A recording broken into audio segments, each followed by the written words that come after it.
ప్రసంగంలో ఈరోజు ప్రభుత్వం ఏదైనా కొత్త విషయాలు చెప్తుందేమో లేదా రాబోయే బడ్జెట్లో ప్రజలకిచ్చిన 420 హామీలు 420 హామీలు ఏవైతున్నాయో ఈ ప్రభుత్వం మరి ఆ 420 హామీలు 6 గ్యారెంటీల గురించి ఏమైనా కొత్త విషయాలు చెబుతారేమో లేదా గత 15 నెలల పేలవమైన అట్టర్ ఫ్లాప్ పరిపాలన ఏదైతే ఉందో దాని గురించి ఏమైనా ప్రాయశ్చిత్తం చేసుకునే విధంగా ప్రసంగం ఉంటుందేమో గవర్నర్ గారిదని చెప్పి మేమందరం కూడా భావించినాం, ఆశించినాం. కానీ ఇది గవర్నర్ గారి ప్రసంగం లాగా లేదు. ఒక మాటలో చెప్పాలంటే గాంధీ భవన్లో కాంగ్రెస్ కార్యకర్తల ప్రెస్ మీట్ లాగా ఉంది తప్ప గవర్నర్ గారి ప్రసంగం లాగా మాత్రం లేదు. పాపం పెద్ద ఆయన గవర్నర్ గారి నోటెంబడ కూడా చాలా అబద్ధాలు, ఒకటి కాదు రెండు కాదు, ఎన్నో అబద్ధాలు, ఎన్నో అర్ధసత్యాలు, ఎన్నో అసత్యాలు కూడా పాపం వారి నోటెంబడ కూడా పలకాల్సి రావడం మేము కూడా బాధపడతా ఉన్నాం. కాంగ్రెస్ సర్కారు యొక్క ఘోర వైఫల్యం వల్ల ఈరోజు రాష్ట్రంలో రైతాంగం ఆందోళనలో ఉంది. ఎక్కడికక్కడ పంటలు ఎండిపోతున్నాయి.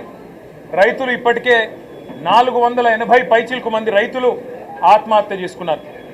వాళ్లకు కనీసం ఒక్క మాట, వాళ్లకు సాంత్వన చేకూర్చే మాట, వాళ్లకు ఉపశమనాన్ని ఇచ్చే మాట, వాళ్ళకు భరోసానిచ్చే ఒక్క మాటనన్నా గవర్నర్ నోటెంబడి వస్తుందేమో.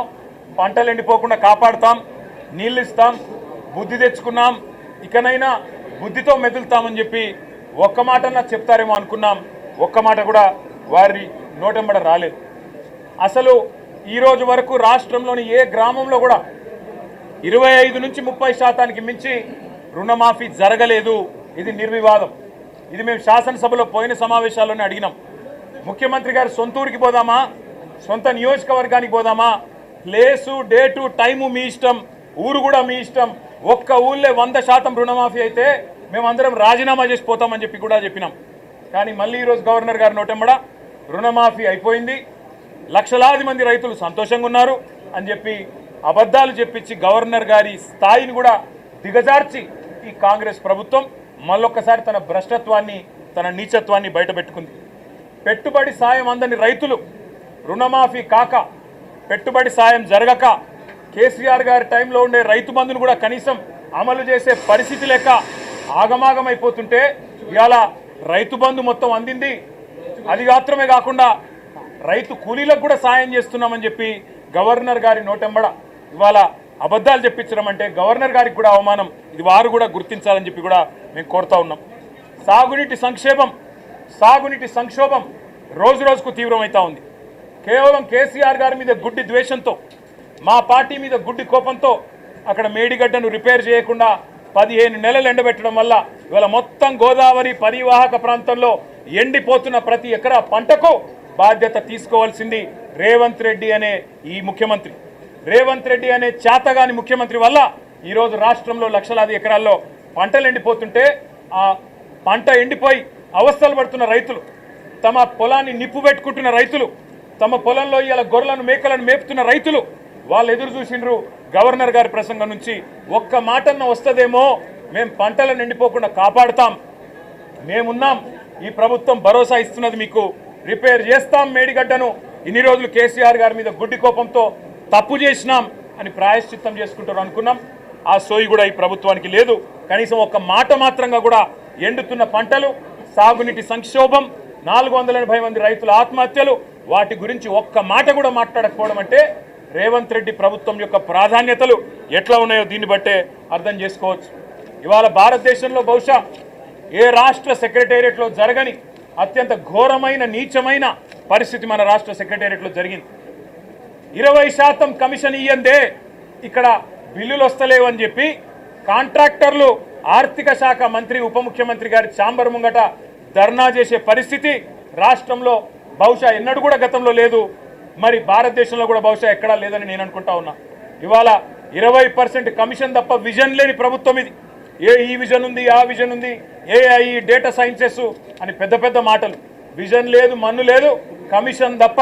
No vision, only commission, only 20% commission అనే విధంగా ఇవాళ ప్రభుత్వాన్ని నడుపుతూ ఢిల్లీకి మూటలు పంపుతూ ఇక్కడ చిన్న కాంట్రాక్టర్లను, సర్పంచ్లను, చిన్న చిన్న వ్యక్తులను వేధించి చివరికి ఓవర్సీస్ స్కాలర్షిప్లు ఇవ్వకుండా, గురుకులాల్లో తిండి పెట్టకుండా ఈరోజు పిల్లల్ని చంపుతున్న అరాచక ప్రభుత్వం రేవంత్ రెడ్డి ప్రభుత్వం, కాంగ్రెస్ ప్రభుత్వం. కనీసం గురుకులాల్లో ఉండే అధ్వాన్నమైన పరిస్థితుల గురించి ఒక్క మాట చెప్తారేమో అనుకున్నాం. దాని గురించి ఒక్క మాట లేదు. చనిపోయిన 83 మంది పిల్లలకు కనీసం ఒక మాట సానుభూతి చెప్పి సంతాపం చెప్తారేమో అనుకున్నాం. ఒక్క మాట కూడా వారి గురించి ప్రస్తావన లేదు. అదే మాదిరిగా ఇంకా విచిత్రం, 10 ఏళ్లలో కేసీఆర్ గారి ప్రభుత్వం ఆనాడు 4,17,000 కోట్ల అప్పు చేస్తే 4,17,000 కోట్ల అప్పు చేస్తే అంటే సంవత్సరానికి 41,000 కోట్ల అప్పు చేస్తే అప్పులు అని గుండె బాదుకున్న కాంగ్రెస్ సన్నాసులు ఇవాళ ఒక్క సంవత్సరంలో 1,62,000 కోట్ల అప్పులు తెచ్చిన విషయం ఒక మాట చెప్తారేమో అనుకున్నాం. సరే, కేసీఆర్ ప్రభుత్వం కొత్తగా ఏర్పడ్డ తెలంగాణకు ఒక బలమైన పునాది వేయాలని బ్రహ్మాండమైన పథకాలు, రైతులకు వ్యవసాయానికి మాత్రమే 10 ఏళ్లలో కేసీఆర్ ప్రభుత్వం ఖర్చు పెట్టింది దాదాపు 4.5 లక్షల కోట్లు.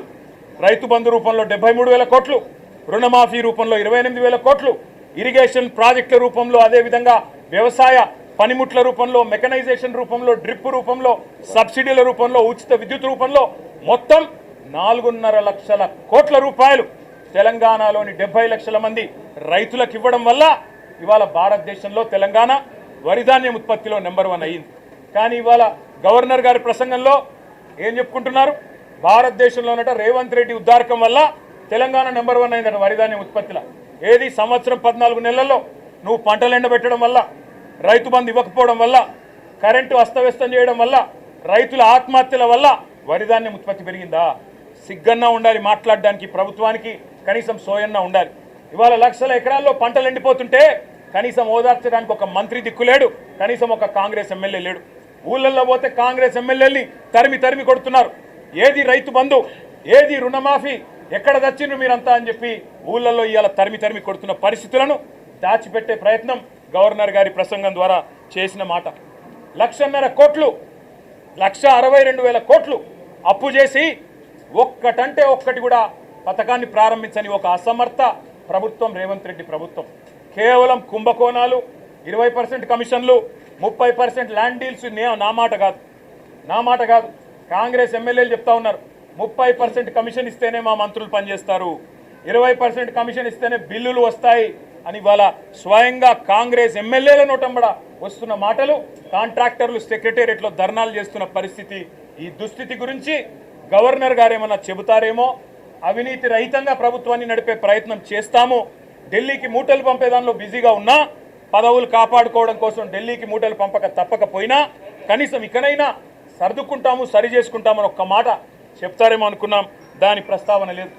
ఒక్క గ్యారంటీ అమలు చేయకుండా, 420 హామీల్లో కనీసం ఒక్క హామీ అమలు చేయకుండా, ఇవాళ ఒక్క కొత్త ప్రాజెక్టుకు ఇటుక కూడా పెట్టకుండా 1,62,000 కోట్ల అప్పు చేసినందుకు గవర్నర్ గారు ఏమైనా మందలిస్తారేమో రేవంత్ రెడ్డి గారిని అనుకుంటే, మరి అక్కడ కూడా గాంధీ భవన్లో ఒక కార్యకర్త చేసే ప్రసంగం లాగా ఇవాళ గవర్నర్ గారి ప్రసంగం సాగింది. ఒక మాటలో చెప్పాలంటే తెలంగాణలో మా పిల్లలకు అర్థమైంది నేను చెప్తే. ఈరోజు నిజానికి తెలంగాణలో ఉన్న పరిస్థితికి సావుడప్పు కొట్టాలి, కానీ పెళ్లిలో డీజే కొడతారు చూడు, ఆ డీజే కొట్టినట్టు ఈ ప్రసంగం డబ్బా కొడుతూ గవర్నర్ గారు ఇవాళ రేవంత్ రెడ్డి ప్రభుత్వం ఏదో ఉద్ధరించింది. ఏం ఉద్ధరించింది? ఎవరిని ఉద్ధరించింది? నేను ఒక్క మాట అడుగుతా ఉన్నా. దావోస్లో 1,79,000 కోట్ల ఇన్వెస్ట్మెంట్లు అని గవర్నర్ గారు నోటెంబడం మళ్ళొక్కసారి పచ్చి అబద్ధం చెప్పించారు. పోయిన సంవత్సరం మీరు చెప్పిన 40,000 కోట్లలో 40 పైసలు వచ్చినాయా? దమ్ముంటే రేపు ప్రభుత్వం శ్వేతపత్రం ప్రవేశపెట్టాలని చెప్పి మేము డిమాండ్ చేస్తూ ఉన్నాం బడ్జెట్ సమావేశాల్లో. పోయిన సంవత్సరం జనవరి 2024లో మీరు చెప్పిన 40,000 కోట్ల పెట్టుబడులు దావోస్ నుంచి 40 పైసలన్నా వచ్చినాయా? దమ్ముంటే, ముఖ్యమంత్రికి చిత్తశుద్ధి ఉంటే ప్రవేశపెట్టండి శ్వేతపత్రం. మీ అన్నదమ్ములతో మీరు కుదుర్చుకున్న కాంట్రాక్టులు కాదు. స్వచ్ఛ బయో అనే కంపెనీ పెట్టి అనుముల జగదీష్ రెడ్డి అని రేవంత్ రెడ్డి గారి సోదరుడే 1000 కోట్ల పెట్టుబడి పెడుతున్నట్టు బిల్డప్లు ఇవ్వడం కాదు ఇవాళ పెట్టుబడులు తేవడం అంటే. ఇవాళ తెలంగాణ నుంచి పెట్టుబడులు తరలిపోతున్నాయి, ఇది వాస్తవం. కేయిన్స్ అనే సంస్థ మేమానాడు కష్టపడి మైసూరు నుంచి పట్టుకొస్తే 3,700 కోట్ల పెట్టుబడి ఇవాళ సెమీ కండక్టర్ పరిశ్రమ గుజరాత్కు తరలిపోయింది, దొలేరాలో పెట్టుబడి పెట్టింది. కార్నింగ్ అనే పరిశ్రమ 1000 కోట్ల పరిశ్రమ మేము ఆనాడు పట్టుకొస్తే ఈరోజు తమిళనాడుకు పోయింది ఆ పరిశ్రమ, చెన్నైలో పెడతా ఉన్నారు. అదేవిధంగా ప్రీమియం ఎనర్జీ అనే కంపెనీ 1700 కోట్ల పెట్టుబడి సోలార్ కంపెనీ ఇవాళ ఆంధ్రప్రదేశ్కి తరలిపోయింది. వాస్తవాలు ఇట్లా ఉంటే 1,79,000 కోట్ల పెట్టుబడులు, 1,79,000 కాదు కదా, 1,79,000 కోట్లు కాదు కదా. ఈ ప్రభుత్వం ఎంత అసమర్థ ప్రభుత్వం అంటే కొత్తగా ఒకరు కూడా పెట్టుబడి పెట్టడానికి ముందుకొచ్చే పరిస్థితి లేదు.